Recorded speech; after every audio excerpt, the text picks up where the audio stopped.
कैसे हो अब चेतन के चाहने वालों, मजा आ जाएगा आज।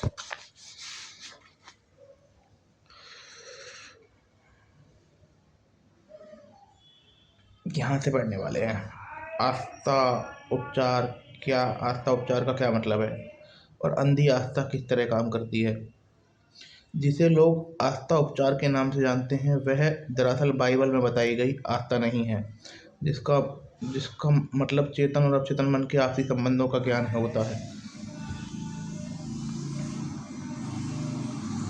आस्था उपचारक वह व्यक्ति होता है जो उपचार में शामिल व्यक्तियों की वैज्ञानिक समझ के बिना उपचार करता है। हो सकता है कि वह उपचार की विशेष क्षमता का दावा करे और उसकी शक्तियों में रोगी की अंधी आस्था उसे ठीक कर दे। दुनिया के कई हिस्सों में पारंपरिक उपचारक अपने रोगियों को नृत्य, मंत्रों और आत्माओं को बुलाकर ठीक करते हैं। हो सकता है कि कोई व्यक्ति किसी संत की स्मृति चिन्ह छूकर, खास कंडा बांधकर, अगरबत्ती या धूप जलाकर या विशेष जड़ियों के काढ़े को पीकर स्वस्थ हो गया हो। जो भी चीज रोगी को उस तरीके या प्रक्रिया में सच्चा विश्वास दिलाएगी वह उपचार को अधिक संभव बना देगी। जो भी चीज आपको डर और चिंता से हटाकर आस्था और आशा की ओर ले जाएगी आपका इलाज कर देगी। कई लोग दावा करते हैं कि चूंकि उनके सिद्धांत परिणाम देते हैं इसलिए वे सही और सच हैं, जैसा हम पहले देख चुके हैं, और यह सच नहीं हो सकता। अंधी आस्था किस तरह काम करती है इसके लिए फिर उपचारक फ्रांस एंटन मैस्मर के बारे में सोचें, जिनका जिक्र हम पहले कर चुके हैं। 1776 में उन्होंने अपने मरीजों के शरीर से चुंबक छूकर इलाज करने का दावा किया। बाद में उन्होंने चुंबक छोड़कर मरीज से कुछ दूरी पर अपना हाथ घुमाकर इलाज किया। यह तरीका भी कारगर हुआ। इस नई तकनीक की सफलता को समझने के लिए मैस्मर ने प्राणीय चुंबकीयता का सिद्धांत दिया। उनका मानना था कि यह द्रव्य वैसे तो पूरे ब्रह्मांड में फैला हुआ है, लेकिन इंसान के शरीर में सबसे सक्रिय है। उनका दावा था कि यह चुंबकीय द्रव्य उनके हाथों से बीमार शरीर की ओर संप्रेषित होता है और प्राणी चुंबकीयता का यह स्थानांतरण उनका उपचार कर देता है। इसके बाद हजारों लाखों लोग उनके पास आने लगे और कई अद्भुत उपचारों का दावा भी किया गया। मैस्मर पेरिस आ गए। वहाँ की सरकार ने उनके इलाज की जांच के लिए एक आयोग गठित किया। इस आयोग में प्रख्यात चिकित्सक और अकेडमी ऑफ साइंस के सदस्य, जिनमें बेंजामिन फ्रैंकलिन भी शामिल थे। सघन जांच पड़ताल के बाद आयोग ने स्वीकार किया कि मैस्मर ने बीमारी को सचमुच ठीक किया था। हालांकि यह भी कहा गया कि उनके चुंबकीय द्रव्य का सिद्धांत को सही साबित करने वाला एक भी प्रमाण नहीं है। यह अनुमान लगाया गया कि इलाज मरीज की कल्पना की वजह से हुआ था। इसके ठीक बाद मैस्मर को निर्वासित कर दिया गया। 1815 में उनकी मृत्यु हो गई। इसके कुछ समय बाद इंग्लैंड में मैनचेस्टर के डॉक्टर जेम्स ब्रेड ने यह साबित करने का बीड़ा उठाया कि चुंबकीय द्रव्य का डॉक्टर मैस्मर के उपचारों से कोई लेना देना नहीं था। डॉक्टर ब्रेड ने पाया कि रोगी को सुझाव देकर सम्मोहित निद्रा या तंद्रा में भेजा जा सकता है। रोगी के सम्मोहित निद्रा में रहते समय वे कई अद्भुत परिणाम उत्पन्न करने में सफल हुए। उनका श्रेय मैस्मर के प्राणी चुंबकीय सिद्धांत को दिया था, जिनका श्रेय आप देख सकते हैं कि ये सभी उपचार निसंदेह रोगी की सक्रिय कल्पना और अवचेतन मन को दिए गए आस्था के सतत सुझाव द्वारा संभव हुए। इसे अंधी आस्था कहना अनुचित नहीं होगा, क्योंकि ना तो मरीज ना ही उपचारक को यह समझती कि ये उपचार कैसे हुए। कल्पनावादी आस्था और इसका अर्थ किसी व्यक्ति का कल्पनावादी अवचेतन मन उसके चेतन या यथार्थवादी मन के नियंत्रण के अधीन रहता है। यह दूसरों के सुझावों के प्रति अति संवेदनशील होता है। इसका मतलब यह है कि जो आपका यथार्थवादी विश्वास है, अगर आप उसमें सक्रियता और या निष्क्रियता से आस्था रखेंगे तो आपका अवचेतन मन उस सुझाव द्वारा नियंत्रित होगा और आपकी इच्छा पूरी हो जाएगी। मानसिक उपचार के लिए विशुद्ध कल्पनावादी आस्था की जरूरत होती है। इसे हासिल करने का तरीका यथार्थवादी या चेतन मन के सक्रिय विरोध का अंत करना। जाहिर है, शरीर के प्रभावी उपचार के लिए सबसे अच्छा तो यह रहेगा कि चेतन अवचेतन दोनों मन की आस्था पूरी तरह स्वीकार करने में अवस्था में हो। बहरहाल यह हमेशा जरूरी नहीं होता। आप अपने मन या शरीर को स्थिर करके उन्नति अवस्था में पहुंच सकते हैं और निष्क्रियता तथा ग्रहणशीलता की स्थिति को दाखिल कर सकते हैं। इससे इसे उन्नति अवस्था में आपका निष्क्रिय कल्पनावादी मन के प्रति ग्रहणशील बन जाती है। एक व्यक्ति ने मुझसे एक बार पूछा, ऐसा कैसे हो गया कि उस पादरी ने मुझे ठीक कर दिया? जब उसने मुझे बताया कि रोग जैसी कोई चीज़ नहीं होती तो इसका अस्तित्व नहीं होता, तो मैंने उसके एक भी शब्द पर यकीन नहीं किया। मुझे लगा कि वह मेरी बुद्धि का अपमान कर रहा है, लेकिन इसके बावजूद मैं ठीक हो गया। लेकिन ऐसा कैसे हो सकता है? जैसा मैंने इस व्यक्ति को बताया कि इसका स्पष्टीकरण आसान है। वह पादरी के शांतिदायक शब्दों से शांत हो गया। फिर पादरी ने उसे कुछ समय के लिए पूर्णतः निष्क्रिय अवस्था में जाने, कुछ नहीं बोलने या सोचने की सलाह दी। पादरी अभी निष्क्रिय बन गया। उन्होंने आधे घंटे तक शांति से, धीरे धीरे, दृढ़ता से लगातार कहा कि इस व्यक्ति को संपूर्ण स्वास्थ्य, शांति, सद्भाव और पूर्णता मिल जाए।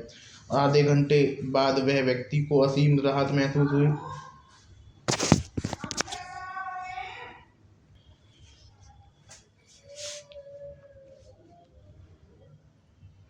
आधे घंटे के बाद उस व्यक्ति को असीम राहत महसूस हुई। वह दोबारा स्वस्थ हो गया।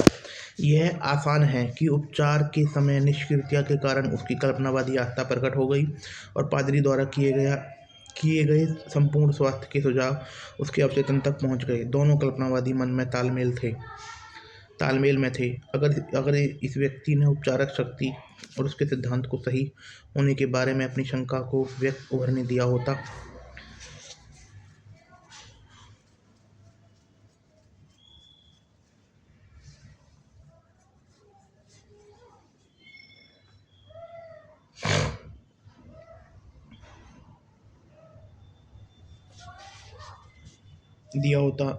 तो यह विरोधी आत्म सुझाव के रूप में काम करता। उस स्थिति में पादरी के सुझाव बहुत कम असर दिखाते या बिल्कुल असफल हो जाते। बहरहाल उन्नति निष्क्रिय अवस्था में चेतन मन का विरोध न्यूनतम हो गया था। रोगी का अवचेतन मन पादरी के सुझाव के प्रति ग्रहणशील था। उसने उन सुझावों के अनुरूप कार्य किया और उपचार हो गया। उपस्थिति उपचार का अर्थ अनुपस्थिति उपचार का अर्थ। मान लें आप लॉस एंजलिस में रहते हैं। आपको यह खबर मिलती है कि आपकी माँ न्यूयॉर्क सिटी में बहुत बीमार है। आपकी पहली इच्छा तो यह होती है कि आप घर, परिवार और नौकरी छोड़कर उनके पास पहुंच जाएं। लेकिन अगर संभव नहीं हो तो आप अपनी माँ के ठीक होने की प्रक्रिया में अपनी आस्था की शक्ति का प्रयोग नहीं कर पाएंगे। ऐसा नहीं है, भले ही आप शारीरिक रूप से मौजूद नहीं हो, लेकिन आपकी प्रार्थनाएं उन तक अवश्य पहुंच सकती हैं। परमपिता सबके भीतर रहते हैं। रचनात्मक मस्तिष्क एक ही है। मस्तिष्क का रचनात्मक नियम आपको लाभ पहुंचाता है। आपको तो बस अपने मन में स्वास्थ्य और सामंजस्य का आंतरिक एहसास भरना है। इसकी प्रतिक्रिया स्वतः होती है। आपके अवचेतन मन का यह आंतरिक एहसास आपकी माँ के अवचेतन मन पर काम करता है। सेहत, स्फूर्ति और पूर्णता के आपके विचार एक शाश्वत कल्पनावादी मन में काम करते हैं। वे जीवन के कल्पनावादी पहलुओं के नियम को गतिमान कर देते हैं, जो उनके शरीर में उपचार के रूप में प्रकट होता है। मस्तिष्क सिद्धांत में समय या स्थान का कोई महत्व नहीं होता। वह मस्तिष्क आपकी माँ और आप में काम करता है, चाहे आप कहीं भी रहें। वास्तव में कोई भी अनुपस्थिति उपचार नहीं होता जो उपस्थिति उपचार का विरोधी हो, क्योंकि शाश्वत मस्तिष्क हर जगह है। आप विचार भेजने या पकड़ने की कोशिश नहीं करते। आपका विचार की चेतन गति है। जब आप उस स्वास्थ्य, कल्याण और आराम के लक्षणों के प्रति जागरूक बन जाते हैं, तो ये लक्षण आपकी माँ में प्रकट हो जाएंगे। उसके बाद परिणाम अवश्य मिलेंगे।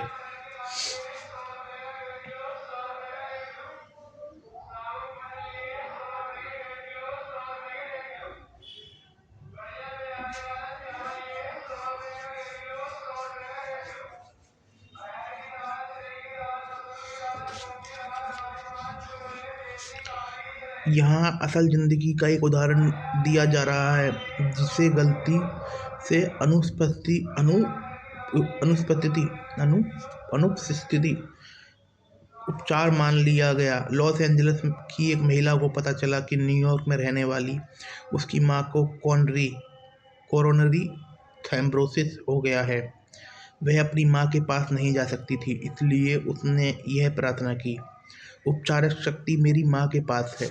उनके शरीर की स्थिति उनके विचार जीवन का वैसा ही प्रतिबिंब है जिस तरह की छायाएं पर्दे पर पड़ती है। मैं जानती हूँ कि इस उस पर्दे की छवियों को बदलने के लिए मुझे उन चीज़ों को बदलना होगा जिनका वो प्रतिबिंब दिखाती हैं।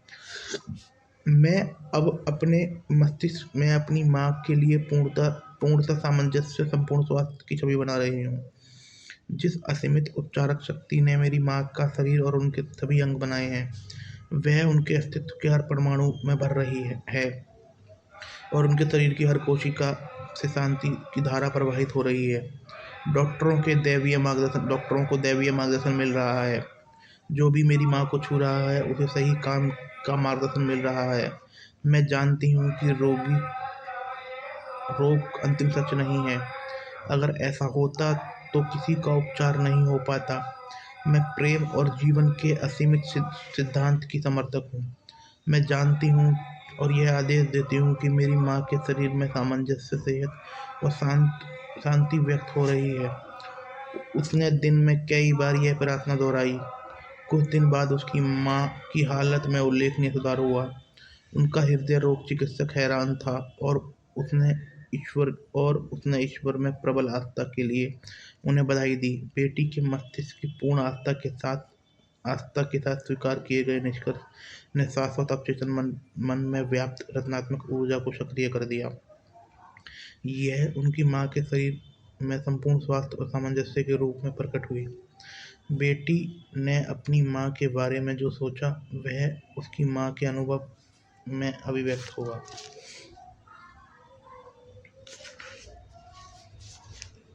अवचेतन मन के गतिशील क्रम को सक्रिय करना। मेरी एक मनोवैज्ञानिक मित्र ने मुझे बताया कि एक महत्वपूर्ण अंग की बायोप्सी में biopsy biopsy biopsy biopsy biopsy में कैंसर की कोशिकाएं मिली। डॉक्टर ने पीड़ादायक और खतरनाक उपचार का सुझाव दिया। इसके लिए हाँ करने से पहले मेरी मित्र ने एक और तकनीक आजमाई।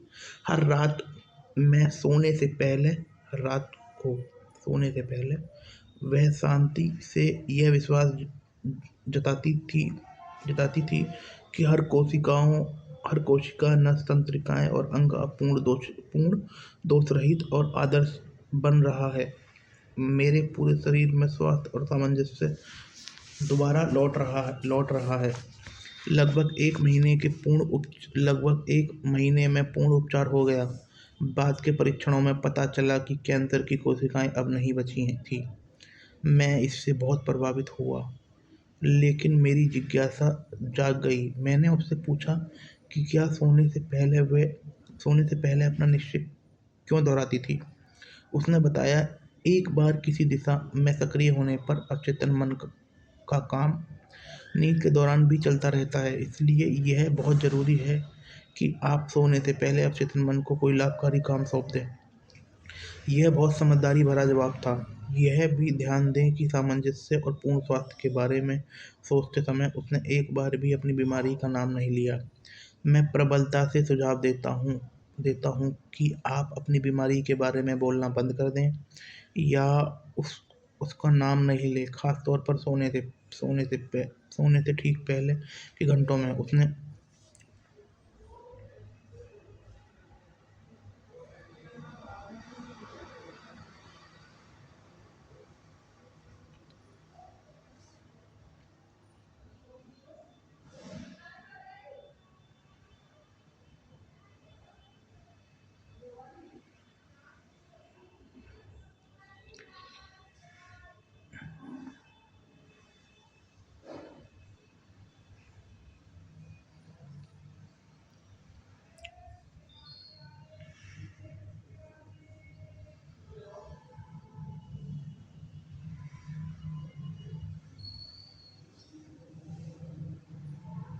मैं प्रबलता से सुझाव देता हूँ, आप अपनी बीमारियों के बारे में बोलना बंद कर दें, उसका नाम नहीं लें, खास तौर पर सोने से ठीक पहले के घंटों में। उन्हें जिस एकमात्र स्रोत से जीवन मिलता है वह है आपका ध्यान और डर है। ऊपर जिस मनोवैज्ञानिक का जिक्र किया गया वह उन्हें किया गया उसी तरह मानसिक सर्जन बने, फिर आपकी मुश्किलें भी उसी तरह दूर हो जाएंगी जिस तरह निर्जीव शाखाएं किसी पेड़ से टूट जाती हैं। इसके विपरीत यदि आप लगातार अपने दर्द लक्षणों की रट लगाते रहते हैं तथा उनके बारे में बात करते रहते हैं तो आप उनकी शक्ति बढ़ा देते हैं। आप उस गतिशील कर्म को रोकते हैं जो आपके अवचेतन मन की उपचारक शक्ति और ऊर्जा को सक्रिय करता है। यही नहीं, आपके मस्तिष्क के नियम द्वारा यह कल्पनाएं आकार लेती हैं। वह चीज हो गई जिसका मुझे बहुत डर था। अपने मस्तिष्क में जीवन के महान प्रेम सच्चाइयों भरें और प्रेम की रोशनी की ओर बढ़ें। आपकी सेहत बढ़ाने के सूत्र पता लगाएं कि वह कौन सी चीज़ है जो उसका उपचार करती है। विश्वास करें कि अवचेतन मन को दिए गए सही निर्देश आपके मस्तिष्क और शरीर का उपचार कर देंगे। अवचेतन मन को अपने आग्रह या इच्छाओं बताने का एक निश्चित योजना बना लें। इच्छित परिणाम की कल्पना करें और इसकी वास्तविकता महसूस करें। इसे लगातार करें, आपको निश्चित रूप से परिणाम मिलेंगे। फैसला करें कि विश्वास क्या है। जान लें कि विश्वास आपके मन का एक विचार है और आप जो सोचते हैं आप उसकी रचना करते हैं। बीमारी या नुकसान या चोट पहुंचाने वाली किसी चीज़ में विश्वास करना मूर्खता है। संपूर्ण स्वास्थ्य, समृद्धि, शांति, दौलत और दैवीय मार्गदर्शन में विश्वास करें। आप जिन चीज़ों में उद्यत विचार के बारे में आदतन सोचते हैं वे महान कर्म बन जाते हैं। आप जिन महान और उद्यत विचारों के बारे में आदतन सोचते हैं वे महान कर्म बन जाते हैं। अपने जीवन में प्रार्थना उपचार शक्ति को लागू करें। निश्चित योजना, विचार या मानसिक तस्वीर चुन लें।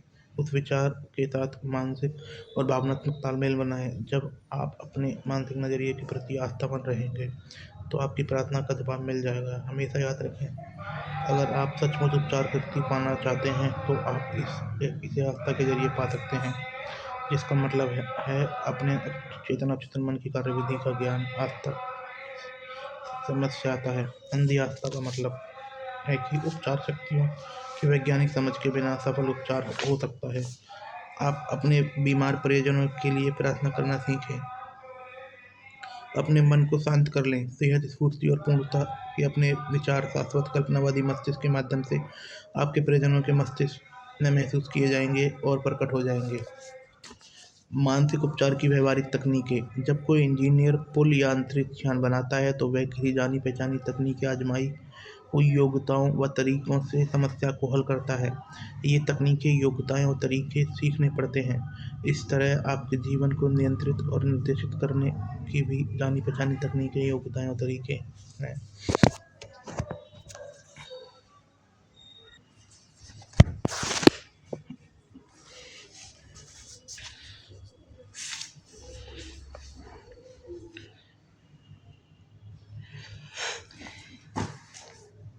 ये तकनीक, योग्यताएं और तरीके सीखने पड़ते हैं।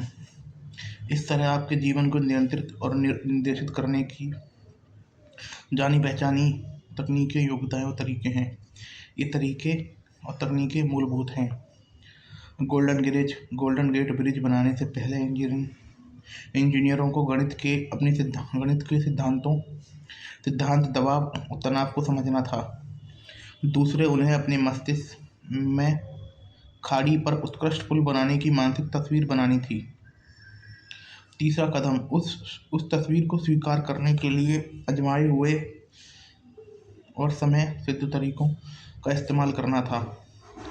जब ये तीनों कदम पूरे हो गए तो पुल बन गया और कार चलाने वालों की कई पीढ़ियां इसके पार जाने लगी। अगर आप चाहते हैं कि आपकी प्रार्थनाओं का जवाब मिले तो आपको सही तकनीकों और विधियों से शुरुआत करनी होगी।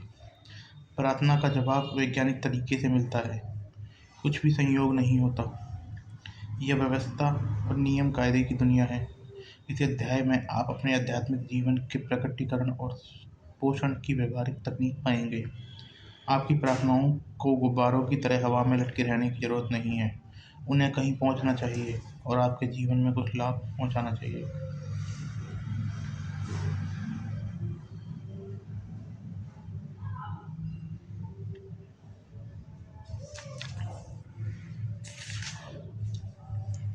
प्रार्थना का पर आप विश्लेषण करने पर पता चलता है कि इसकी कोई अलग अलग विधियां और तरीके हैं। हम इस पुस्तक में धार्मिक पूजा पाठ की औपचारिक प्रार्थनाओं को शामिल नहीं करेंगे।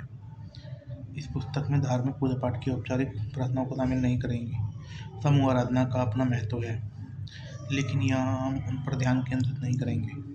हमारा मूल ध्यान तो व्यक्तिगत प्रार्थना के उन प्रभावी तरीकों पर है जो आपकी रोज़मर्रा की ज़िंदगी में शामिल किए जा सकें, ताकि आपको या दूसरों को मदद मिल सके। प्रार्थना किसी मनचाही चीज़ से जुड़े विचार का सूत्रीकरण है। प्रार्थना आत्मा की सच्ची मनोकामना है। आपकी मनोकामना ही आपकी प्रार्थना है। यह आपकी सबसे गहरी ज़रूरतों से निकलती है और उन चीज़ों को साकार करती है जिन्हें आप अपने जीवन में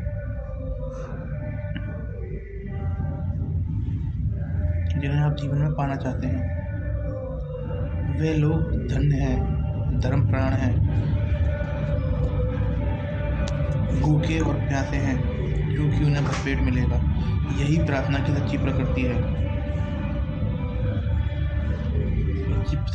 सच्ची प्रकृति और जीवन की भूख और शांति, सद्भाव, स्वास्थ्य, खुशी और जीवन की बाकी अन्य नियमताओं को पाने की कारगर अभिव्यक्ति है। चेतन से अवचेतन मन तक विचार पहुंचाने की तकनीक। जैसा हम देख चुके हैं, प्रभावी प्रार्थना का रहस्य अवचेतन मन को इच्छुक करना है।